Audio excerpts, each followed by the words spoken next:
বন্ধুরা, তো আজ পার্থ কি কি বাজার করেছে তো সেটাই তোমাদের সাথে আজকে চটজলদি শেয়ার করব। দেখতেই পাচ্ছ নিয়ে আমি বসে পড়েছি অলরেডি। তো এক এক করে আমি দেখাবো, ঠিক আছে? আগে সবজির বাজারটা দেখিয়ে দিই। ও মাই গড, এত ভার! শীতকাল মানেই কিন্তু পালং শাক। দেখো বেশ কচি কচি আছে কিন্তু, বাপরে বাপ। ফুলকপি, ফুলকপি তো ট্যাংরা মাছ দিয়ে ও জমেই যাবে ব্যাপারটা বেশ। গাজর, ধনেপাতা, পেঁয়াজকলি। এই পেঁয়াজকলি খেতে তোমরা কে কে ভালোবাসো অবশ্যই কিন্তু কমেন্টে জানিও, ঠিক আছে? কুমড়ো, টমেটো, কচুরমুখী। আজকেই ভেটকি মাছটা বের করেছিলাম, দেখো কেমন আইডিয়া, বর বাজার থেকে কচুরমুখীও নিয়ে আসলো। বাপরে বাপ।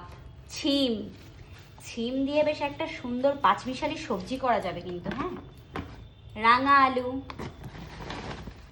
রসুন, আর আমার জুসের জন্য হচ্ছে এখানে কি বলে আমলকি, পাতিলেবু, আর এখানে আছে হচ্ছে এতটা আলু। তো সবজি বাজারটা কিন্তু বেশ ভালোই হলো, ঠিক আছে? আচ্ছা, এখানে এবার মাছও কিনেছে আমাকে না বলে। তো দেখি কি মাছ এনেছে। অন্যদিন আমি বলে দিই, বাট আজ ও নিজে থেকেই কিনেছে। আচ্ছা, এটা হচ্ছে মারফির মাংস। তো মারফির মাংসটা আমাদের শেষ হয়ে গেছিল। আচ্ছা, এখানে ছোট্ট ছোট্ট করে দেখি কি সব মাছ কিনেছে আবার।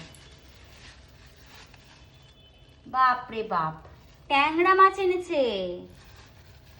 আমি বলিও নি ওকে। এক মিনিট, এই দেখো ট্যাংরা মাছ।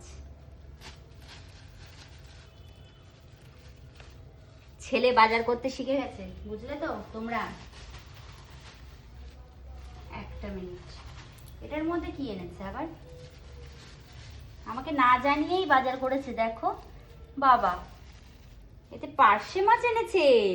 বাপরে বাপ, মানে আমি কিচ্ছু বলিনি বাজার, মানে কি মাছ বাজার করতে হবে কি না করতে হবে। আমি বলছি যেটা ভালো লাগে তোমার সেটাই নিয়ে এসো। তো নিজের পছন্দে কিন্তু ভালোই অনেক কিছু কিনে ফেলেছে। আর একটা মিনিট,